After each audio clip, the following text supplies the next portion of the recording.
Hello students, good morning. Gayatri Vidya Mandir के online class में आपका हार्दिक स्वागत है।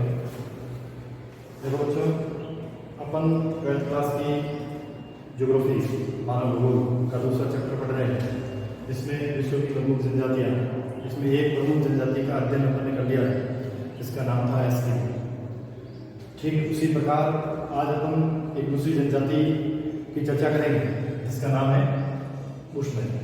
एस्किमो जनजाति ध्रुवीय जनजाति है, जो कि दक्षिण उत्तरी ध्रुव के आसपास साइबेरिया, उत्तरी साइबेरिया, अलास्का, कनाडा, है ना, ग्रीनलैंड, इसके आसपास पाई जाने वाली एक ठंडे प्रदेशों की जनजाति थी। ठीक उसी प्रकार बुशमैन जनजाति, जो एक उष्णकटिबंधीय कालाहारी मौसम में पाई जाती है, उसकी आज हम चर्चा करेंगे। ये बुशमैन जनजाति कहाँ पर निवास करती है, इनका आर्थिक क्रियाकलाप क्या है ना, ये किस प्रकार के वस्त्र पहनते हैं, किन किन प्रकार के औजार जो है वो इनके यूज में लिए जाते हैं। ये वर्तमान में आधुनिक जो संस्कृति है उसके संपर्क में आने के पश्चात इनका स्वरूप किस प्रकार का हो गया है, ये अपने जीवन जीने का ढंग किस प्रकार का रखते हैं, क्या क्या इनकी विशेषता है, कौन सी प्रजाति से बिलोंग करते हैं, है ना, इसका शारीरिक और मानसिक व्यवहारिक संपूर्ण प्रकार का जो स्वरूप है वो किस किस प्रकार का है, ये संपूर्ण चीज आज विस्तार से अपने क्षेत्र में पढ़ेंगे। अपन बात कर रहे हैं बुशमैन जनजाति। ये बुशमैन जनजाति मुख्य रूप से कहाँ निवास करती है, तो कालाहारी। कहाँ निवास करती है? कालाहारी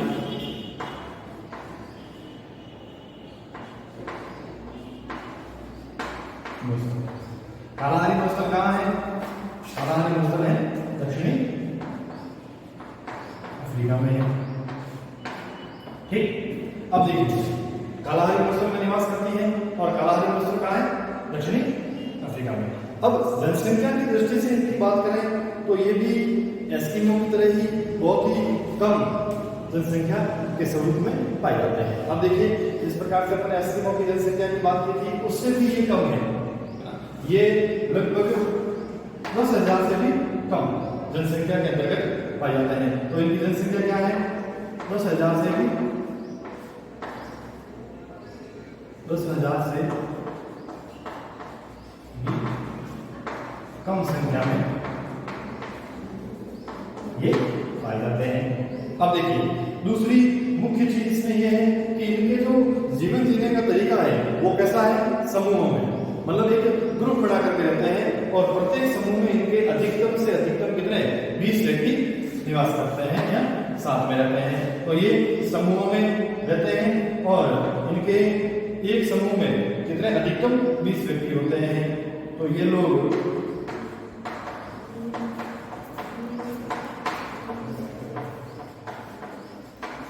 समूह में रहना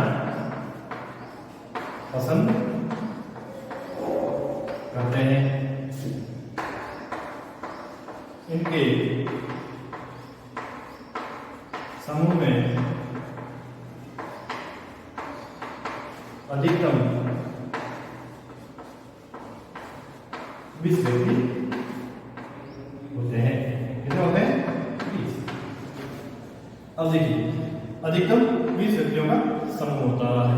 अब ये समूह में रहना पसंद करते हैं और अधिकतम इनके कितने व्यक्ति? 20 व्यक्ति के समूह में निवास करते हैं।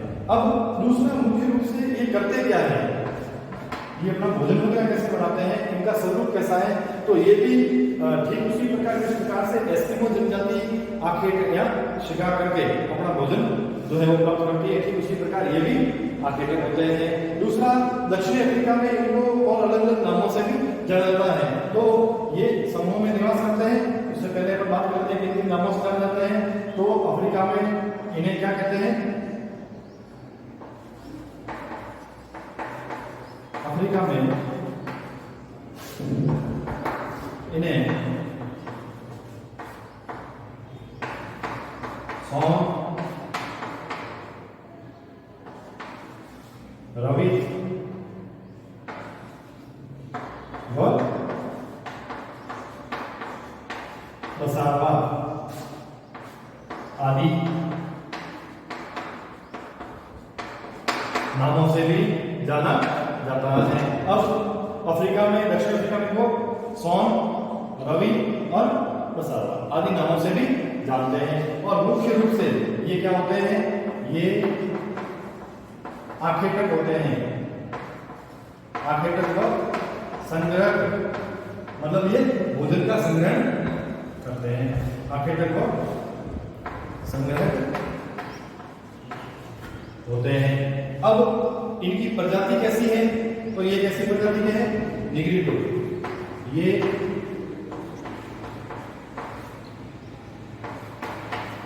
निग्रिटो प्रजाति के हैं। अब देखो इनकी प्रजाति कैसी है, निग्रिटो। निग्रिटो प्रजाति की मुख्य विशेषता क्या होती है, होठ का बाहर निकला हुआ होना, जबड़े का बाहर निकला हुआ होना, काले रंग का काला होना, है ना, कद नाटा होना, इस प्रकार का स्वरूप जो है वो इन निग्रिटो प्रजाति का होता है। ये मुख्य रूप से वैसे देखा जाए तो पूर्ण रूप से ये निग्रिटो प्रजाति के अंतर्गत नहीं आते हैं, लेकिन वो काफी सारी विशेषताएं जो है वो इनके अंदर निग्रिटो की पाई जाती है। जैसे हम जबड़े की बात करें तो इनका जबड़ा बाहर निकला हुआ नहीं होता है ना। अपन होठ की बात करें तो होठ भी बाहर निकले हुए नहीं होते हैं, लेकिन इनका कद है जो नाटा होता है। इनके जो उसकी बात करें रंग की, तो रंग कैसा होता है, काला होता है, नितंब भारी होते हैं। ये इनकी मुख्य विशेषताएं हैं। तो अपन इनकी निग्रिटो प्रजाति की विशेषताओं की बात करें तो इनमें क्या क्या विशेषता पाई जाती है, इनका जबड़ा व होठ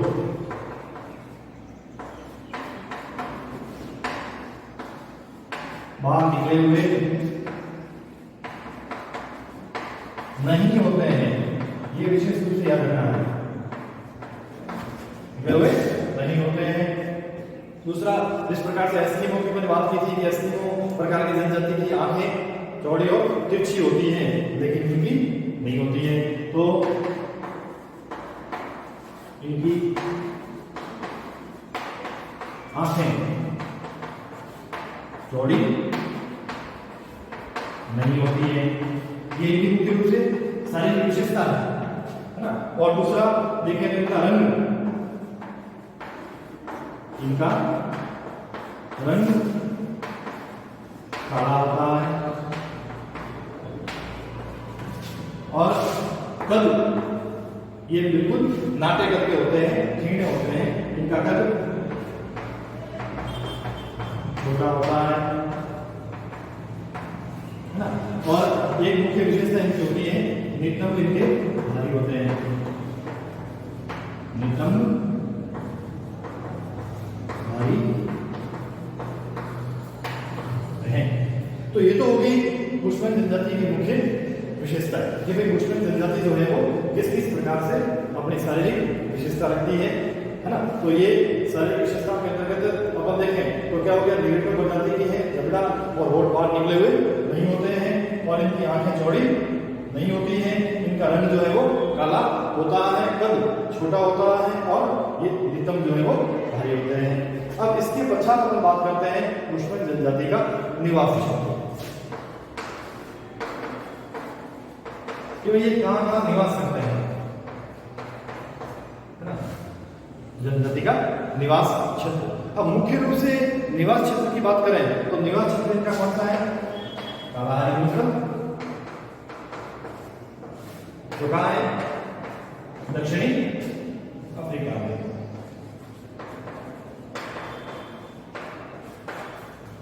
अब मुख्य रूप से कहां निवासित है, दक्षिण अफ्रीका में। मतलब ये उष्णकटिबंधीय कालाहारी मरुस्थल की जनजाति है जो ये इन गर्म प्रदेशों में निवास करती है। अब कालाहारी मरुस्थल कहां है, मैं दक्षिण अफ्रीका का मैप जो है वो ड्रॉ कर लेता हूं यहाँ।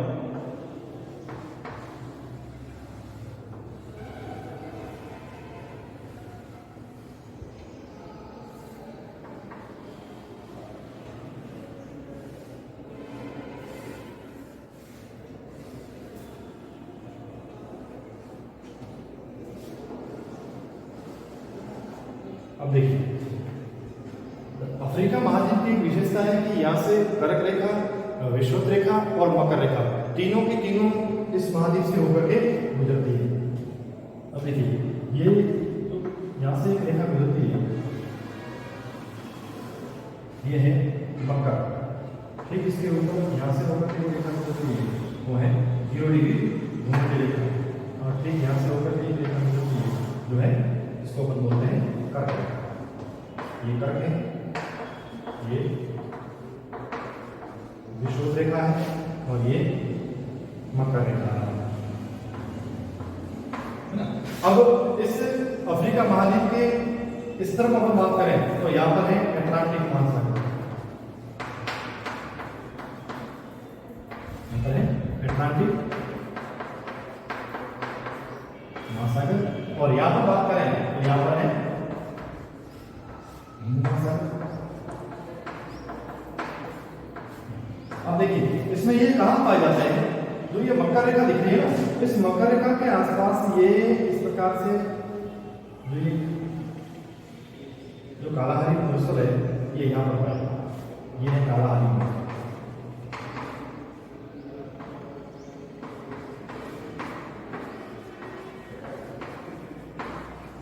ना। ये मुख्य रूप से इन क्षेत्रों में निवास करते हैं, काला हरी धूसर के क्षेत्रों में। अब देखिए अब यहाँ पर कौन कौन से क्षेत्र आते हैं, तो यहाँ पर कौन से क्षेत्र आते हैं, मुख्य रूप से यहाँ पर क्षेत्र आता है एक तो दक्षिणी अफ्रीका, कौन सा आता है, दक्षिणी अफ्रीका आता है, और एक आता है बोत्सवाना, कौन सा आता है, बोत्सवाना, और दूसरा आता है नामीबिया, और तीसरा आता है अंगोला। अब देखिए एक आता है दक्षिणी अफ्रीका, एक आता है बोत्सवाना, एक आता है नामीबिया है ना, और एक आता है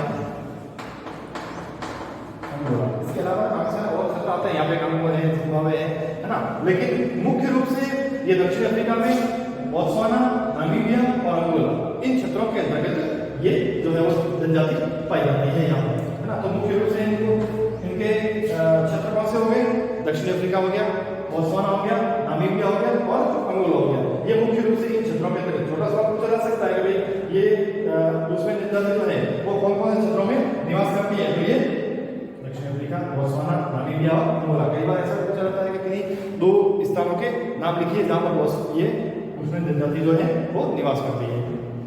अब ये दक्षिणी अफ्रीका में कौन से लैटिट्यूड के आसपास निवास करती है, तो उसकी अपन बात करें तो अक्षांशीय स्थिति के आधार पर हम इसकी बात करें तो ये जो है ये 18 डिग्री दक्षिण से 24 डिग्री दक्षिणी अक्षांश के मध्य निवास करती है। तो मुख्य रूप से कहां पर 18 डिग्री से लेकर के और 24 डिग्री मध्य में ये निवास करती है। मुख्य रूप से ये बात करें तो इसके आसपास एक स्थान आता है जिसका नाम है बेचुआलैंड, कौन सा, बेचुआलैंड, मैं यहाँ पर लिख देता हूँ,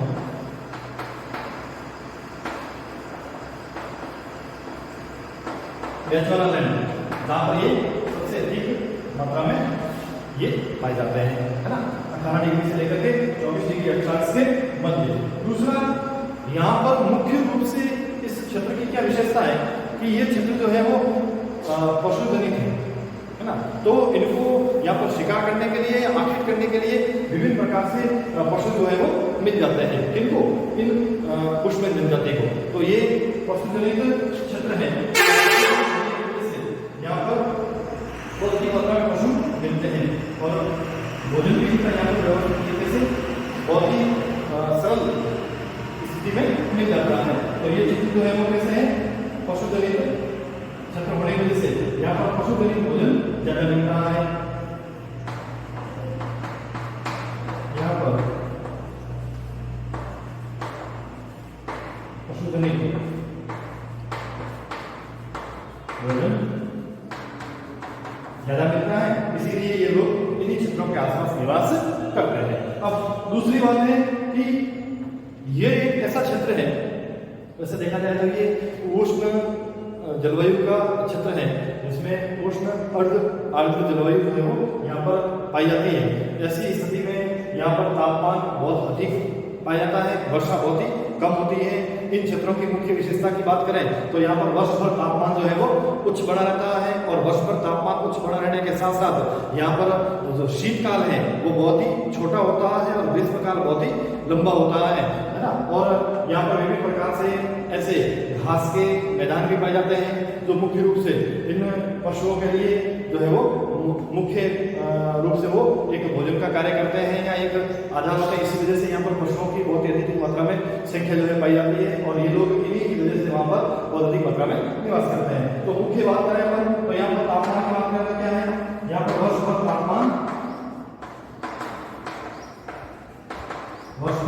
क्या रहता है, उच्च रहता है या अधिक रहता है ना, वर्ष भर तापमान अधिक रहता है। अब देखिए ये वर्ष भर तापमान अधिक रहने की वजह से यहाँ पर शुष्क क्षेत्र होने की वजह से पानी की संख्या जो है वो विकट रहती है। जिस प्रकार से अपने राजस्थान के अनुस्तरीय क्षेत्र की बात करें तो राजस्थान के अनुस्तरीय क्षेत्रों में कंटीले इस प्रकार के वन और ये वृक्ष पाए जाते हैं, वहां पर पानी की बहुत ही अधिक मात्रा में कमी है। तो ठीक इसी प्रकार अफ्रीका महाद्वीप भी कैसा है, भूस्थलीय है, गाढ़ा क्षेत्र है, इसके आसपास ये जनसंख्या पाई जाती है। तो यहाँ पर इनको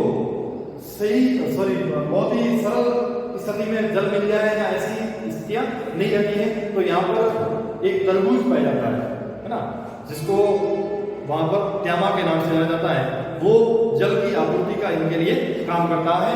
कौन? तरबूज। तो यहाँ पर एक प्रकार का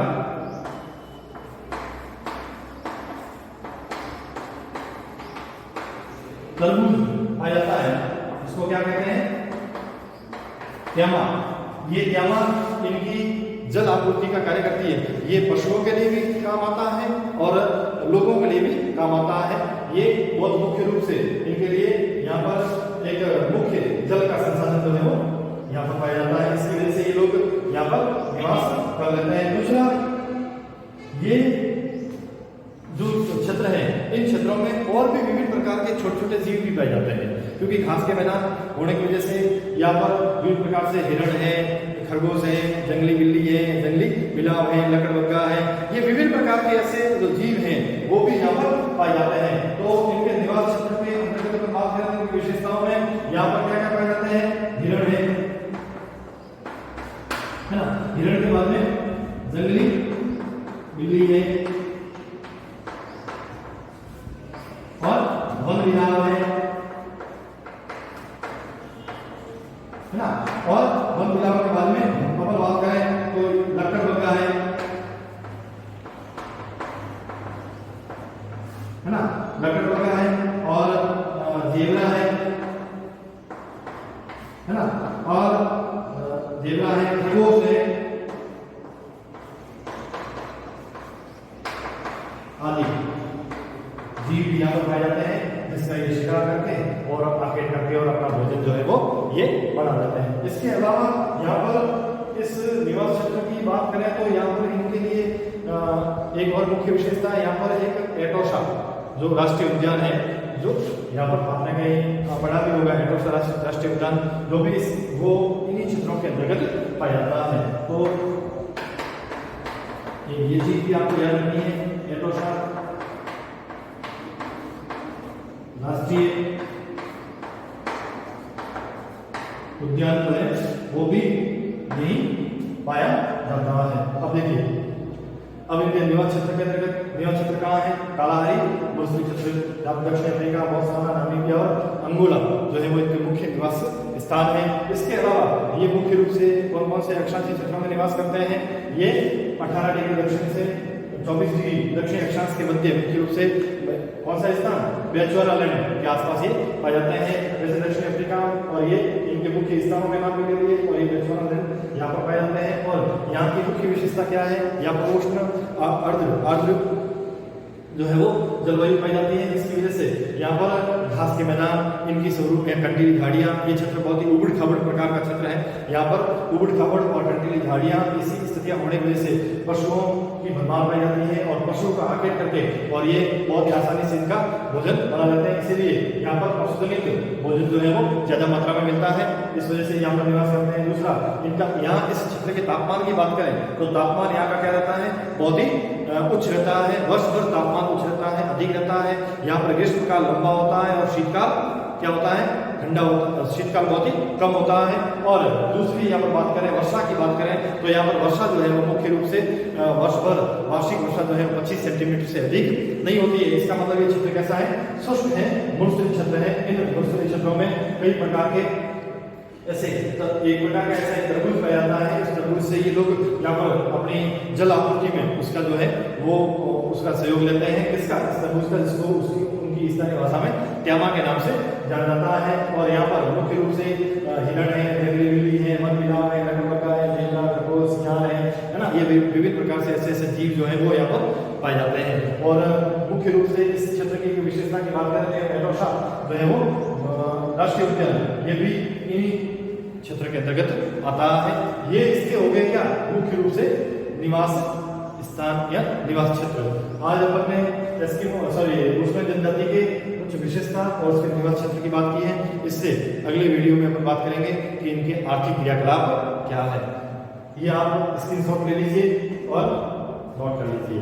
थैंक्स।